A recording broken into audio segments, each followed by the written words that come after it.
disuruh maju nggak tahu ya. Hari ini, saudara, terima kasih. Saya ingin mengajak saudara untuk belajar dari firman Tuhan yang tertulis di dalam kitab Amsal Salomo pasal 29 ayat yang ke-25. Saya kasih judul takut kepada siapa. Yuk kita baca ayatnya dulu. Amsal Salomo pasal 29 ayat yang ke-25. Slide berikutnya aja, ada ayatnya di situ.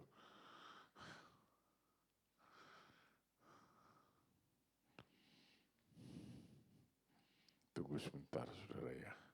Sabar.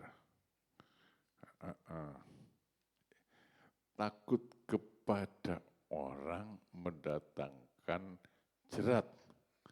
Tetapi siapa percaya kepada Tuhan akan dilindungi. Ya, satu pernyataan yang sebetulnya diterima saja lah gitu ya. Tapi mungkin perlu juga dibicarakan pada malam hari ini semoga secara singkat. Begini saudara, rasa takut itu kita semua punya. Mulai kapan ada orang bilang setelah manusia berdosa, ya saya nggak tahu lah mulai kapan manusia takut. Tapi takut, semua orang punya takut. Rasa takut itu adalah bagian dari kehidupan setiap orang.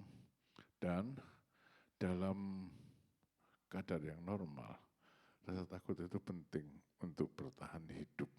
Ya, untuk bertahan hidup, kita takut ditabrak mobil, jadi nyabrang ya hati-hati, ya semuanya. Tapi saudara-saudara, kalau takut itu kepada manusia, slide berikutnya, takut kepada manusia itu adalah jerat, saudara.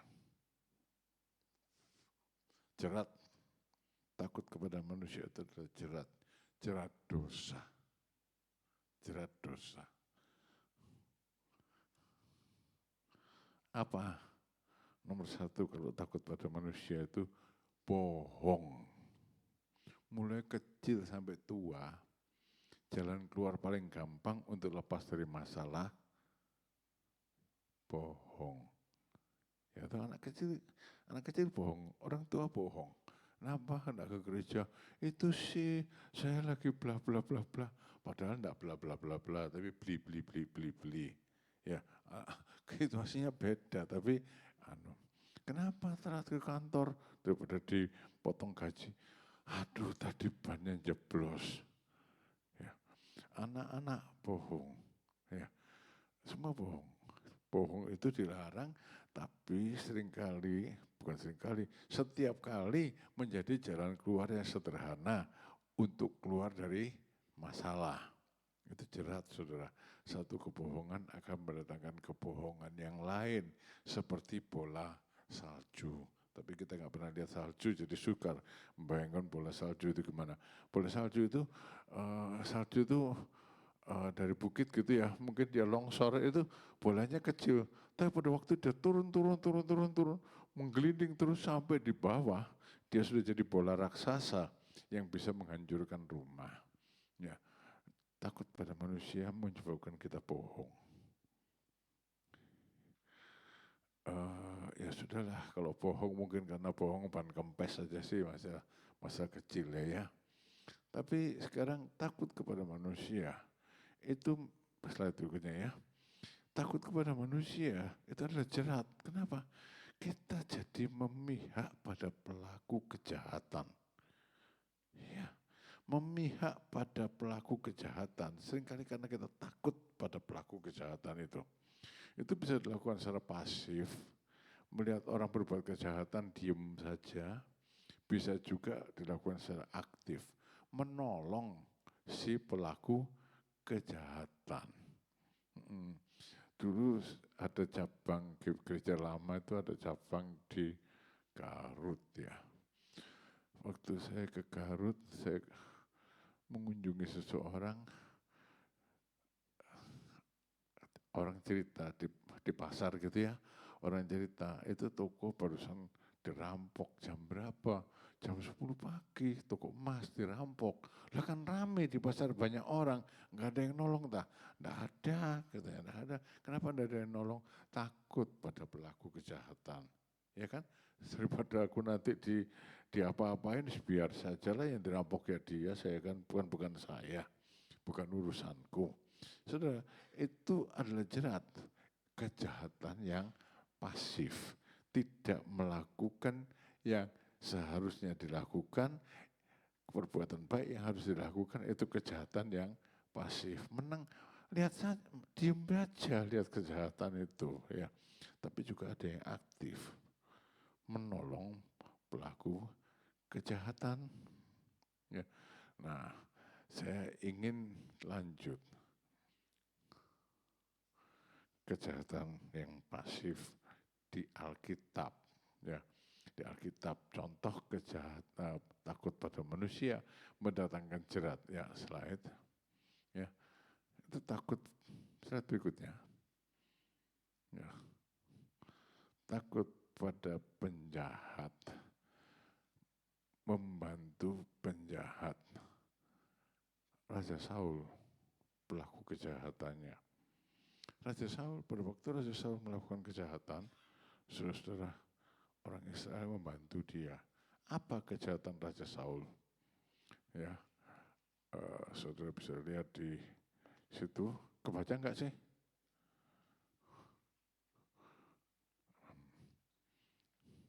Lalu berkatalah raja kepada Doeg,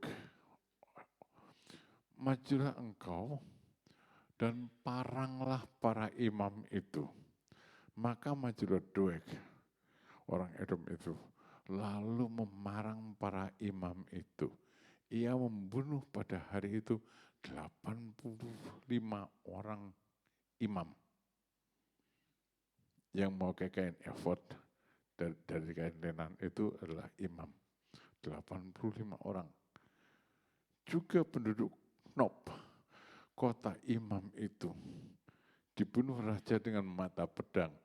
Laki-laki maupun perempuan, kanak-kanak maupun anak yang menyusu, pula lembu, keledai, dan domba dibunuhnya dengan mata pedang.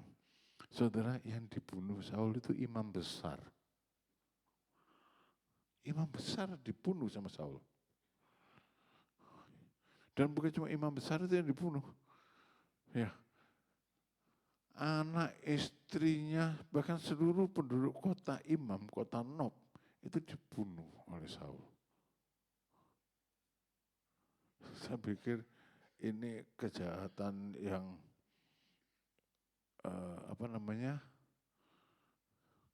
nggak kebayang toh, ya. Kalau tadi saya kuis dulu lupa tadi. Siapa Raja Israel yang membunuh imam besar? Belum tentu saudara tahu. Raja Israel yang membunuh imam besar itu Raja Saul. Saya pikir Saul, kamu tuh kok jahat sekali sih. Imam besar juga dibunuh.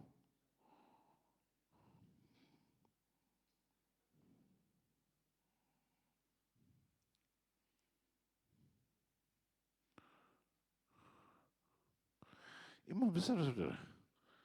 Pernah nggak saudara membayangkan seorang raja Israel membunuh imam besarnya? Saya baca itu, ini kok bisa kejadian seperti itu? Bukan cuma imam besarnya dibunuh, ya, 80 imam, 85 imam yang melayani di tabernakel Musa, di bait Allah, semuanya dibunuh oleh Saul. Bukan cuma itu, anak istrinya dibunuh semua di kota Nob. Kenapa? Saul itu mau membunuh Daud. Daud itu lari Nah, waktu Daud larinya ke kemah suci, ketemu imam besar. Imam besar tidak tahu duduk masalahnya, maka Daud dikasih roti, Daud minta pedang, dikasih pedang, pedang Goliat, lalu Daud kabur. Daud kabur. Jadi dalam pikiran Saul, ini imam besar membantu Daud. Daud itu mau dibunuh sama Saul ya. Imam besar membantu Daud, itu tidak boleh terjadi. Tidak boleh terjadi. Tidak boleh ada orang yang membantu Daud di Israel. Jadi saudara-saudara, Daud menjadi pelaku kejahatan yang paling besar di Israel. 85 imam, termasuk imam besar dibunuh. Dan seluruh penduduk kota Nob dibunuh. Orang Israel dengar enggak? Pasti dengar toh? Pasti beritanya menyebar di Israel. Pasti beritanya menyebar di Israel.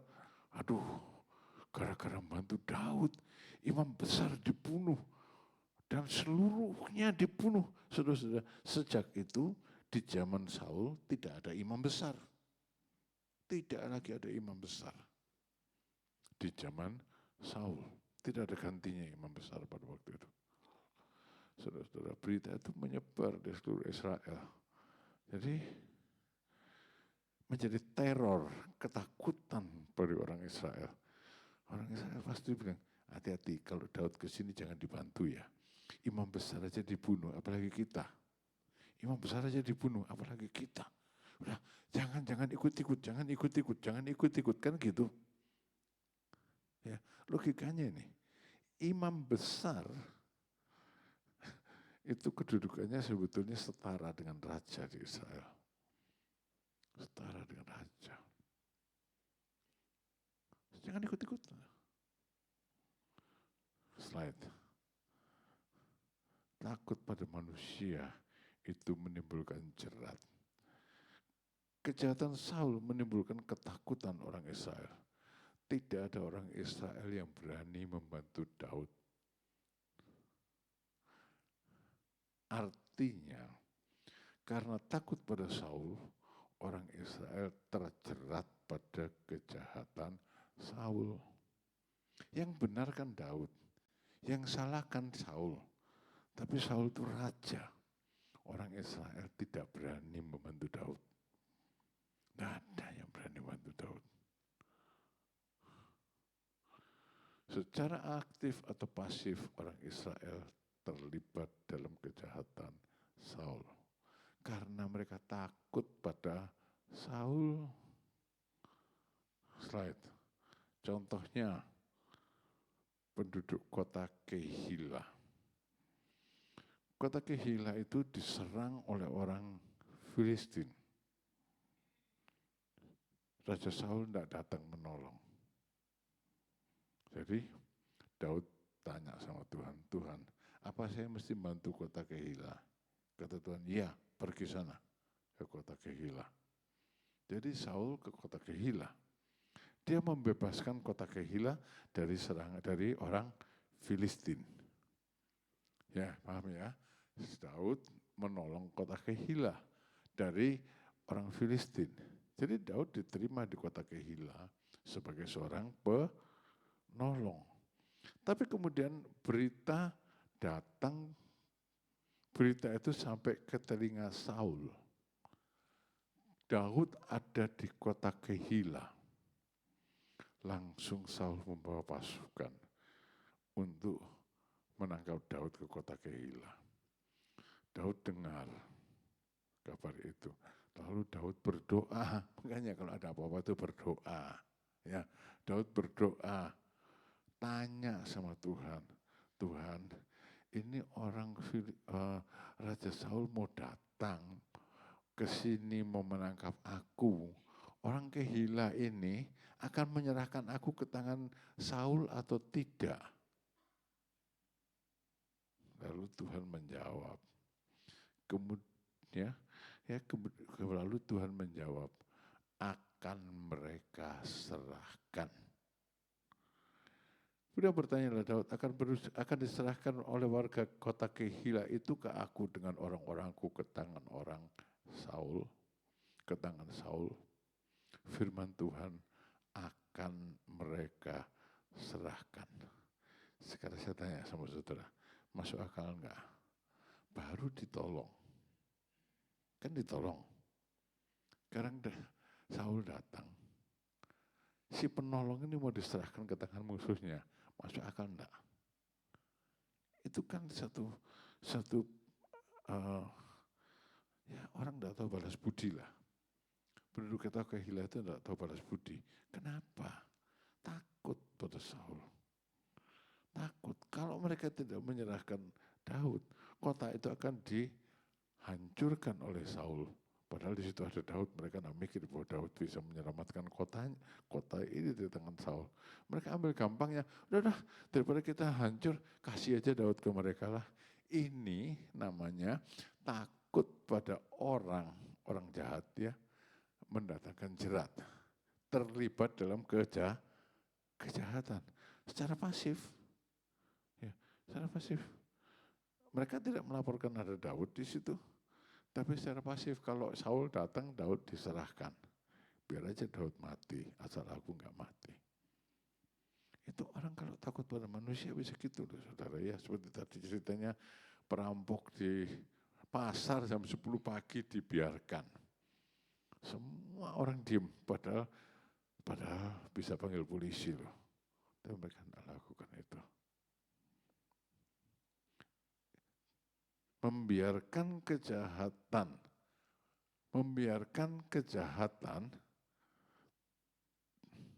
terjadi, itu sama saja terlibat dalam kejahatan secara pasif, itu jerat. Tapi juga bisa secara aktif terlibatnya, slide berikutnya. Contohnya orang gurun shift. Kan tidak ada tempat bagi Daud di kota, tidak ada tempat. Jadi dia sembunyi di gurun, di padang gurun, dan ada penduduk di padang gurun situ beberapa, tidak banyak. Ya, orang gurun shift tahu ada Daud sembunyi di sana daripada nanti aku disalahkan oleh Saul. Ini kan buronannya Saul. Jadi dalam 1 Samuel 23 ayat yang ke-19, beberapa orang shift pergi menghadap Saul di Gibea. Lapor dan berkata, Daud menyembunyikan diri dekat kami di kubu-kubu gunung dekat Koresa, di Bukit Hakhila, di sebelah selatan padang belantara. Segera Saul mengejar Daud ke sana. Ya, segera Saul mengejar Daud ke sana. Tapi dia tidak bisa nangkap Daud. Kemudian dalam 1 Samuel pasal 26 ayat 1, sekali lagi terjadi. Datanglah orang Sif kepada Saul di Gibea serta berkata, Daud menyembunyikan diri di Bukit Hakhila di padang belantara. Lapor. Kita memang harus melaporkan kejahatan, tapi tidak bertindak sebagai orang gurun Sif toh. Saul kan jahat. Dia melaporkan orang yang benar, yaitu Daud, ke Saul. Dan itu kan bisa karena itu akibatnya kan Daud bisa dibunuh. Bukan bisa ya, Daud dibunuh oleh Saul. Takut pada manusia mendatangkan jerat. Terlibat dalam kejahatan secara aktif atau pasif. Juga penduduk di gurun Enggedi. Dalam 1 Samuel pasal 24 ayat 1. Ketika Saul pulang sesudah memburu orang Filistin itu, diberitahukanlah kepadanya demikian. Ketahuilah, Saul ada di padang gurun Enggedi. Segera Saul membawa pasukannya ke gurun Enggedi untuk memburu Daud. Ya, penduduk-penduduk itu kan mereka cari selamat toh. Kalau mereka biarkan Daud di situ, nanti Saul tahu, lalu kan kenapa kamu nggak lapor? Kan jadi masalah. Jadi lapor, saudara. Lapor. Ini masalah yang ingin saya angkat pada sore hari ini adalah takut kepada manusia mendatangkan jerat. Kita akan terlibat dalam kejahatan, baik yang kita lakukan karena satu kita bohong, yang kedua karena kita takut pada si penjahat.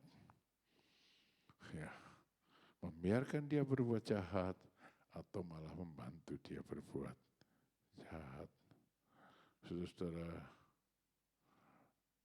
minggu kemarin saya bilang gini, waktu saya di Kalimantan, rumah saya itu besar, saudara. Kepala dinas dan kepala dinas dan kepala rumah sakit jadi satu, itu rumah saya. Dan karena saya sendirian, saya cuma pakai kamar tamu, satu kamar tidur, sudah itu selebih dari rumah itu saya nggak pakai.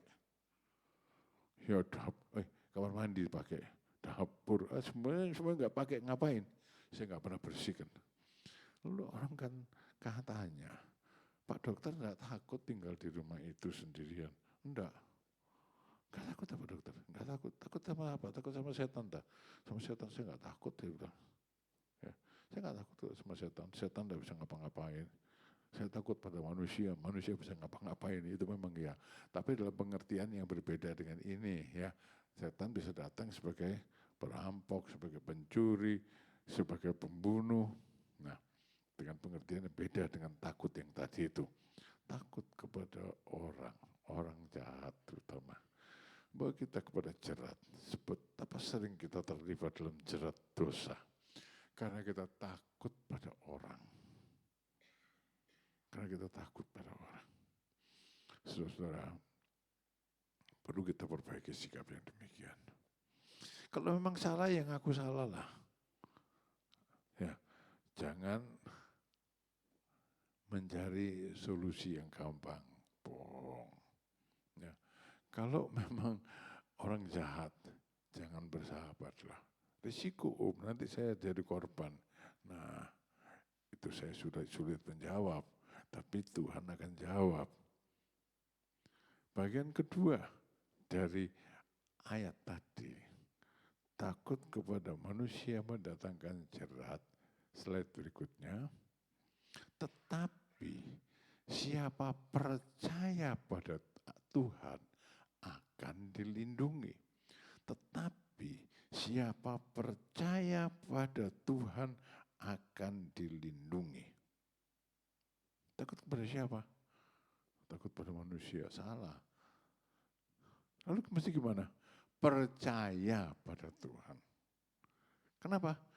Tuhan Yesus berapa kali bilang, jangan takut, ini aku, percayalah. Percayalah.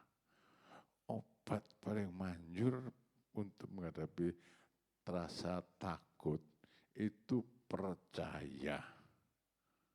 Itu percaya. Tadi saya di bawah khusus itu cari. Hari ini $1 berapa rupiah ya? 17.886. Ya wes mau apa? Ya kan? Ya biarin aja, nggak usah takut. Jangan takut. Percaya saja.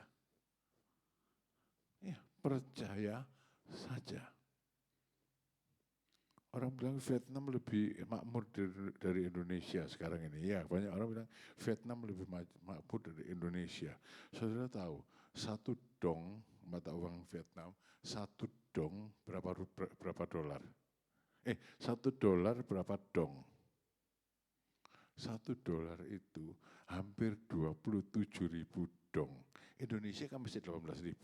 Kenapa takut? Vietnam lebih maju. Coba mikir sih enggak lah saudara. Jangan takut. Jangan takut. Obat dari takut itu percaya. Orang yang beriman, dia mengatasi rasa takut. Saudara, Saul yang jahat tidak pernah dapat menyentuh Daud. Daud selalu terlepas dari kejahatannya. Meskipun dia datang dengan seluruh pasukan Israel untuk menangkap Daud di Gurun Sif. Dia datang dengan seluruh pasukan Israel untuk menangkap Daud di En-Gedi. Dia datang tidak pernah bisa menangkap Daud. Tidak ada. Malah yang terjadi adalah Tuhan menyerahkan Saul ke tangan Daud. Daud mengejar-ngejar Saul di Gunung Sif 2 kali. Di En-Gedi 1 kali. Tidak bisa. Saul tidak bisa menangkap Daud. Orang yang percaya ini dilindungi oleh Tuhan. Malahan Saul yang diserahkan ke tangan Daud. Baik di Gunung Sif maupun di En-Gedi. Saul bisa saja bunuh Daud, bisa saja bunuh Saul. Ada 2 kali kesempatan bagi Daud untuk membunuh Saul. 1 kali di dalam sebuah gua di En-Gedi, 1 kali lagi di Gunung Sif. Maksudnya gini, orang jahat tidak akan bisa menyentuh orang benar, saudara. Orang jahat tidak akan bisa menyentuh orang beriman.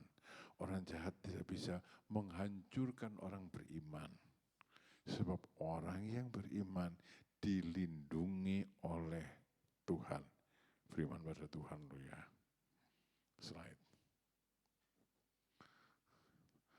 Daud melepaskan Saul dengan selamat di Gurun En-Gedi. Dalam 1 Samuel pasal 24 ayat yang ke-10. Daud berkata kepada Saul tuh. Ya. Daud ini ngomong pada Saul. Setelah Daud melepaskan Saul, ya, Daud tidak membunuh Saul, tapi Daud melepaskan Saul, Saul pergi, tak tahu dia Saul kalau dia tadinya sudah jatuh ke tangan Daud, lalu Saul berteriak kepada Saul, ketahuilah, pada hari ini matamu sendiri melihat bahwa Tuhan sekarang menyerahkan engkau ke dalam tanganku dalam gua itu. Ada orang yang telah menyuruh aku membunuh engkau, tapi aku merasa sayang kepadamu, karena pikirku, aku tidak akan menjamah Tuanku itu, sebab dialah orang yang diurapi Tuhan. Sebetulnya gampang untuk bunuh Saul pada waktu itu, tapi Daud bilang, enggak. Ya. Orang yang beriman tidak membalas kejahatan dengan kejahatan. Ya, tidak membalas kejahatan dengan kejahatan. Daud melepaskan Saul. Lalu sekali lagi, Daud melepaskan Saul dengan selamat di Gurun Sif. 1 Samuel pasal 26 ayat 23. Jadi orang Gurun Sif itu lapor, ada Daud. Saul langsung berangkat dengan pasukan Israel untuk mengejar Daud. Nah, malam-malam seluruh pasukannya tidur dan sama Tuhan disirap. Ngerti disirap? Ya. Sama Tuhan disirap, tidurnya begitu nyenyak. Ada Daud di situ. Ada Daud di dekat situ. Daud datang. Semua tidur. Semua tidur. Semua tidur. Dengan mudah Daud bisa membunuh Saul pada waktu itu. Tapi Daud tidak membunuh Saul. Daud cuma mengambil sesuatu dari yang dipegang Daud, yang dipegang Saul, dan besok paginya Saul bangun berangkat dan dari belakangnya kemudian Daud berteriak kepada Saul.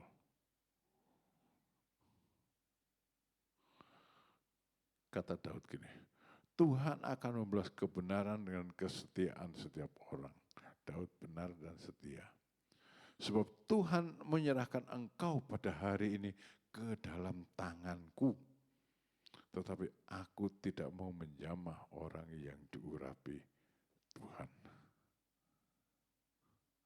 Orang yang beriman dilindungi Tuhan. orang yang beriman dilindungi oleh Tuhan. Apapun yang terjadi. Apapun yang terjadi. Saudara boleh dengar masalah kejahatan sini sana. Kalau saudara beriman, Tuhan melindungi saudara. Tuhan melindungi saudara. Bahkan selanjutnya, slide berikutnya. Daud yang konsisten dalam iman bangkit dari abu kotanya, yaitu kota Siklak. Daud melarikan diri dari Saul dan kemudian dia berdiam di sebuah kota di daerah orang Filistin yang bernama kota Siklak. Suatu hari pada waktu Daud tidak ada di kota itu, orang Amalek datang menyerang kota Siklak dan membakar habis kota Siklak. Anak-anak, orang perempuan, istri-istri mereka, harta, ternak semuanya dijarah oleh orang Amalek. Pada waktu Daud datang pulang, dia cuma melihat Siklak itu menjadi abu. Dan di kota di Siklak sekarang tidak ada kota. Saya sudah ke sana tidak ada kota. Yang ada cuma padang rumput saja. Jadi abu. 600 orang pengikutnya udah marah-marah pada Daud, ingin membunuh Daud. Tinggal Daud seorang diri kan. Semua sudah habis dijarah. Sekarang pengikutnya ingin membunuh Daud. Daud tinggal seorang diri. Tapi apa yang dikatakan di dalam 1 Samuel pasal 30 ayat 6. Dan Daud sangat terjepit, dia pasti terjepit lah, bukan cuma terjepit-jepit, sedikit sangat terjepit. Karena rakyat mengatakan tidak melempari dia dengan batu. Seluruh rakyat itu telah pedih hati masing-masing karena anaknya laki-laki dan perempuan. Tapi Daud itu beda, saudara. Dan hendaknya kita itu punya perbedaan yang sama. Ya, sama, hendaknya kita itu belajar untuk menjadi sama seperti Daud. Tetapi Daud menguatkan kepercayaannya kepada Tuhan Allahnya. Ini keputusan. Ini keputusan untuk tetap percaya kepada Tuhan. Dalam keadaan tidak ada harapan sekalipun, Daud tetap percaya kepada Tuhan.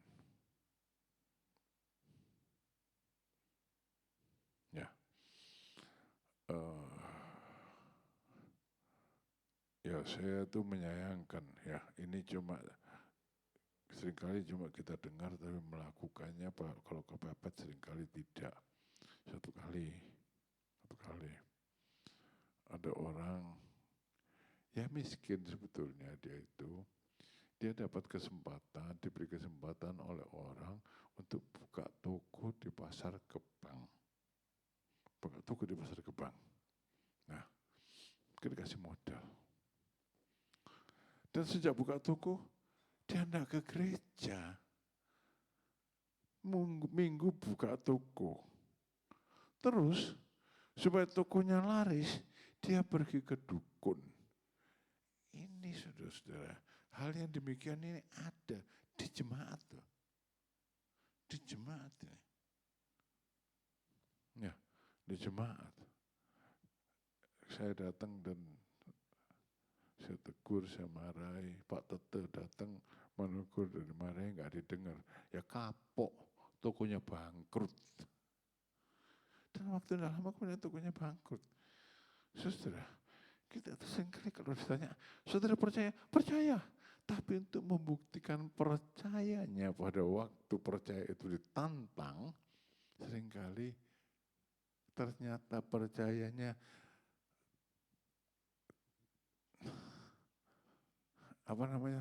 terkulai.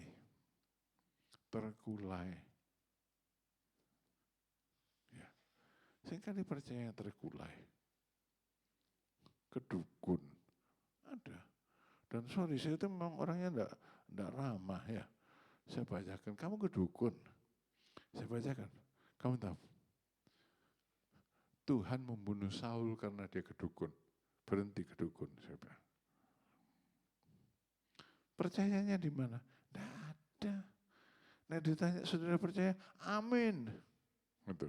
Tapi pada waktu percaya itu harus diterapkan, mboten wonten imane. Imannya enggak ada. Saudara, dalam keadaan terjepit, kita perlu menguatkan iman kita. Dan iman itu adalah salah satu dari 9 karunia Roh Kudus, ya kan? Saudara minggu lalu minta dipenuhi Roh Kudus. Atau saudara sudah dipenuhi Roh Kudus. Minta saudara, minta supaya kita itu punya iman. Karunia iman, iman yang memindahkan gunung. Iman yang tidak akan goyah dalam segala keadaan. Ya, ini adalah karunia, saudara. Nggak ujuk-ujuk ada. Nggak ujuk-ujuk ada. Berdoa, saudara. Murid-murid juga pada waktu disuruh Tuhan Yesus untuk melakukan sesuatu yang mereka rasa mustahil.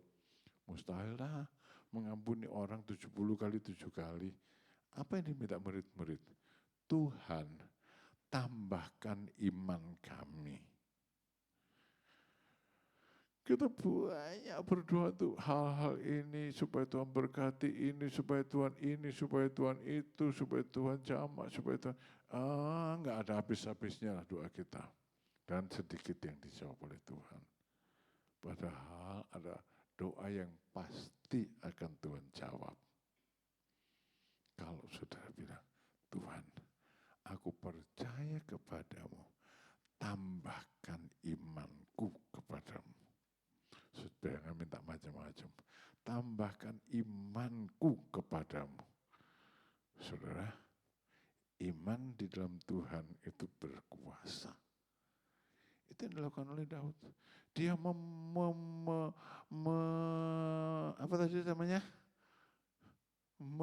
menguatkan kepercayaannya kepada Tuhan. Jadi tadinya sudah mulai goyah, tapi enggak, aku tetap mau percaya kepada Tuhan. Lalu hasilnya, slide berikutnya. Kemenangan, saudara. Kemenangan. Dalam 1 Samuel pasal 30 ayat 17-18. Dan pada keesokan harinya Daud menghancurkan mereka, orang-orang Amalek yang membakar kota Siklak itu. Dihancurkan oleh Daud dari pagi-pagi buta sampai matahari terbenam. Jadi sepanjang hari tidak ada seorang pun dari mereka yang lolos kecuali 400 orang buta yang melarikan diri dengan menunggang kuda. Daud melepaskan semua yang dirampasnya dari orang Amalek itu. Juga kedua istrinya dapat dilepaskan oleh Daud. Setelah itu tidak ada yang hilang pada mereka. Dari hal yang kecil sampai hal yang besar. Sampai anak laki-laki dan anak perempuan. Dan dari jarahan sampai segala sesuatu yang telah dirampas mereka, semuanya dibawa Daud kembali. Daud mengambil segala kambing domba dan lembu, semuanya itu digiring mereka di hadapannya serta berkata, inilah jarahan Daud. Saudara, iman membawa kemenangan. Dalam 1 Yohanes dikatakan, apakah yang mengalahkan dunia ini? Iman kita. Iman kita. Apa yang mengalahkan dunia ini? Iman kita. Apa yang ada di dunia ini? BBM naik. Apa yang mengalahkan dunia ini? BBM naik. Iman kita. Apa yang ada di dunia ini? Ancaman El Nino Godzilla. Apa yang mengalahkan El Nino Godzilla? Iman kita. Iman kita. Tampil sebagai pemenang. Tampil sebagai pemenang. Penting saudara-saudara bagi kita untuk berpikir kembali. Tapi yang saya inginkan gini, kembali. Minggu lalu kita itu berdoa, Tuhan penuhkan aku dengan Roh-Mu. Jangan berhenti pada penuhkan dengan Roh-Mu. Minta karunia Tuhan. Minta karunia Tuhan. karunia Roh Kudus. Dan untuk malam hari ini, karunia Roh Kudus yang akan membawa saudara pada kemenangan dalam kehidupan saudara. Karunia iman. Iman yang memindahkan gunung. Ya, karunia iman.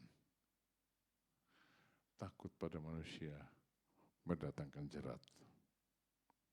Tapi siapa percaya kepada Tuhan akan dilindungi. Percayalah. Percayalah. Iman memindahkan gunung. Itu bukan hal yang istimewa bagi orang yang beriman kepada Tuhan. Ya. Iman yang memindahkan gunung bukan hal yang istimewa bagi orang yang percaya kepada Tuhan.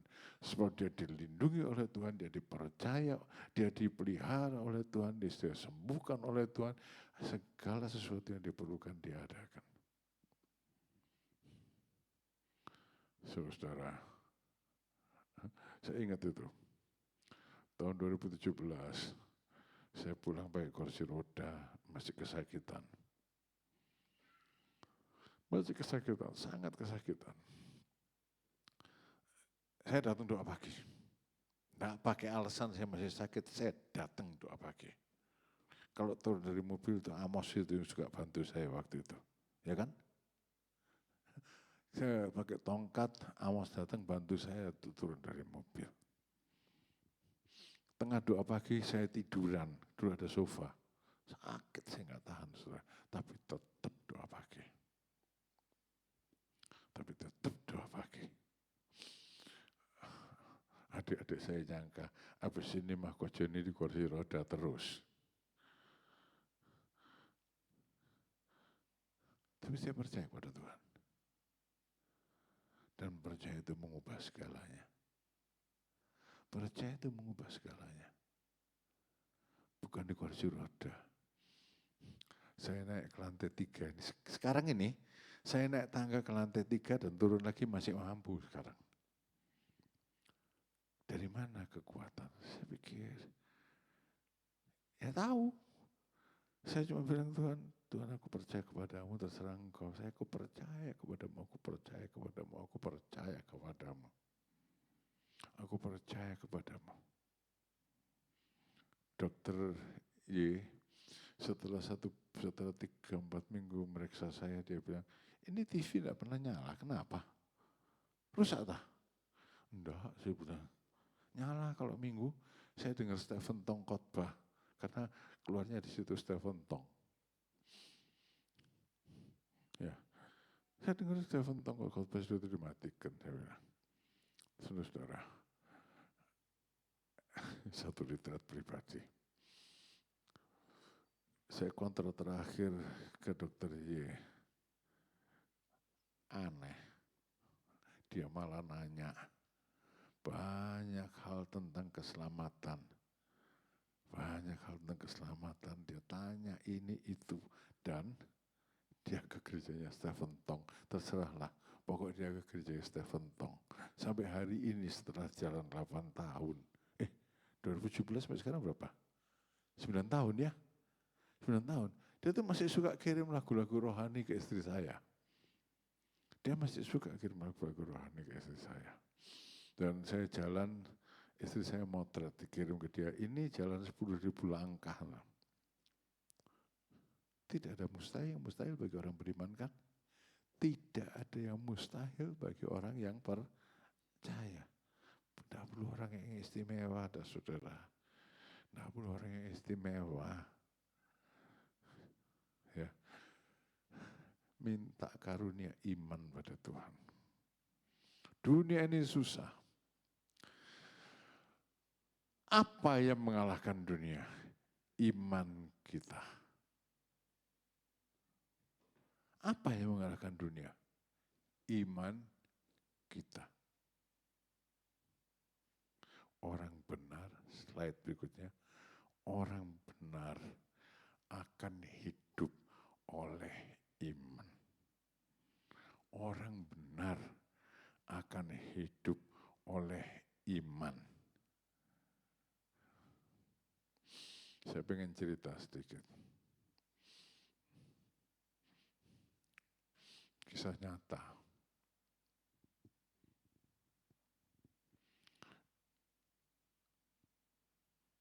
Tahun 1900 awal abad 20 lah ya. Tahun 1919 atau 1920. Ada desa di lereng Gunung Kelut. Mereka nanam ubi, mereka menanam apa dijual di pasar. Ada satu orang Cina di situ, perempuan tua. Ya, satu hari datang seorang penginjil. Perempuan tua Cina ini mau percaya pada Tuhan Yesus. Ya sudah, diajari, nggak bisa baca, diajari beberapa ayat-ayat pokok, diajari bagaimana berdoa, diajari mempersembahkan persepuluhan. Lalu dia tanya, lalu uangnya dikemanain? Nah, waktu itu si orang yang datang ini gerejanya aja di Surabaya. Dia bilang, kamu Bapak persembahkan ke gereja. Di mana? Di Surabaya.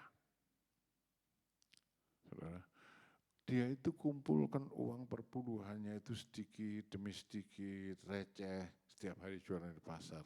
Setelah 6 bulan dia ke Surabaya. Naik apa? Jalan kaki. Jalan kaki ke Surabaya.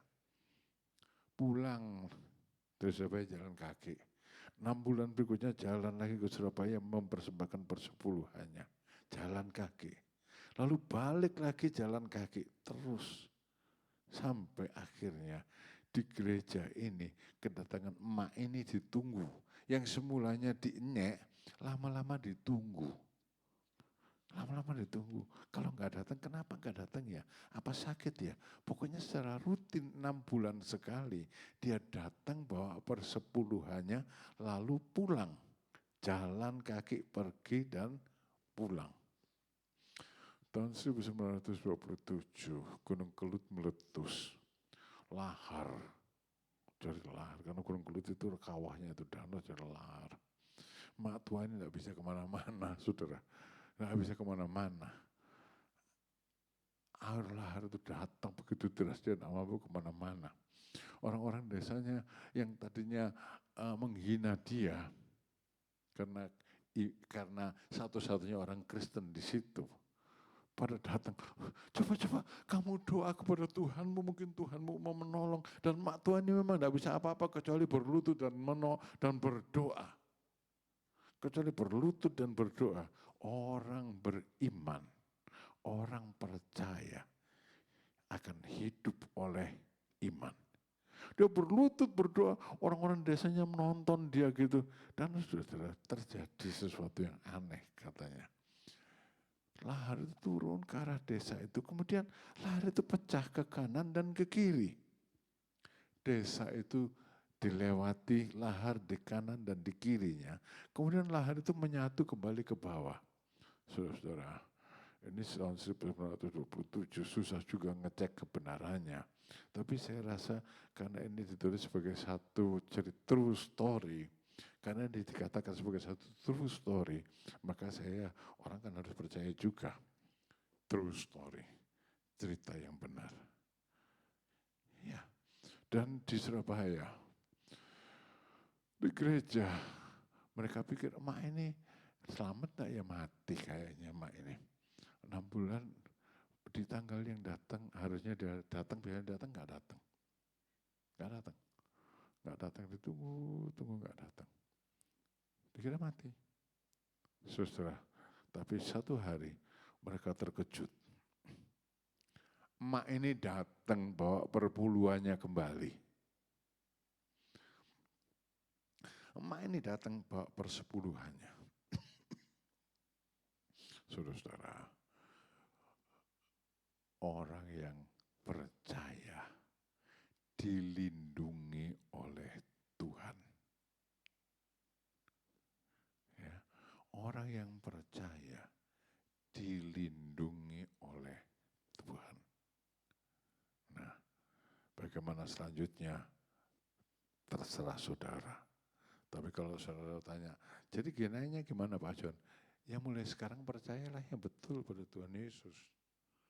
Jadi gimana Pak John? Mulai hari ini ambil keputusan untuk percaya yang sungguh-sungguh kepada Tuhan Yesus. Iman saya lemah, mulai hari ini berdoa kepada Tuhan. Tuhan, saya sudah minta untuk dipenuhi Roh Kudus. Ada karunia iman, saya minta karunia iman. Saya minta karunia iman. Iman yang memindahkan gunung. Iman yang mengalahkan dunia. Iman yang mengalahkan dolar hari ini 17.786 rupiah kalau nggak salah. Ya, iman yang mengalahkan ketakutan-ketakutan ini. Saudara, semuanya akan baik-baik saja bagi orang yang percaya. Ulangi lagi ya. Semuanya akan baik-baik saja bagi orang yang beriman. Sebab apa? Dilindungi oleh Tuhan. Dilindungi oleh Tuhan. Ya sudah, cukup lama. Saya minta saudara mau datang kepada Tuhan. Ya. Datang kepada Tuhan dengan sungguh-sungguh. Datang kepada Tuhan dengan segenap hati. Kalau selama ini saudara kurang percaya pada Tuhan, hari ini ambil keputusan, Tuhan Yesus, aku percaya kepadamu. Aku percaya kepadamu. Aku percaya kepadamu. Hal yang mustahil pun akan terlaksana. Ya, hal yang tak pernah saudara pikirkan akan terlaksana. Ayo kita berdiri sama-sama.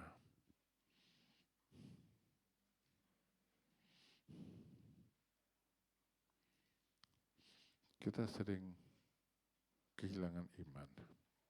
Karena kita tidak semua terjadi seperti yang kita inginkan. Banyak hal terjadi tidak seperti yang kita pikirkan. Banyak hal terjadi tidak seperti yang kita doakan. Lalu kita kehilangan iman. Saudara-saudara, percayalah pada Tuhan. Walaupun saudara tidak mengerti akan Dia mengerti akan saudara. Saya ulangi lagi, kita tidak mengerti akan Tuhan, tapi Tuhan mengerti kita.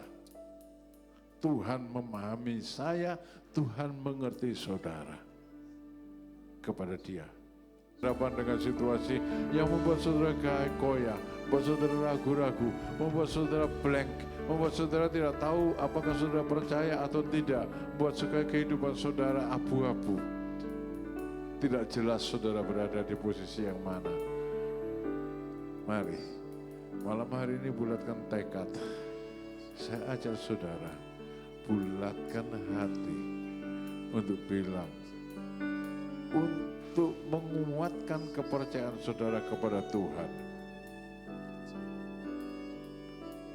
Mintalah juga karunia iman di dalam kehidupan saudara. Mari kita nyanyi kembali dengan sungguh-sungguh nyanyian ini.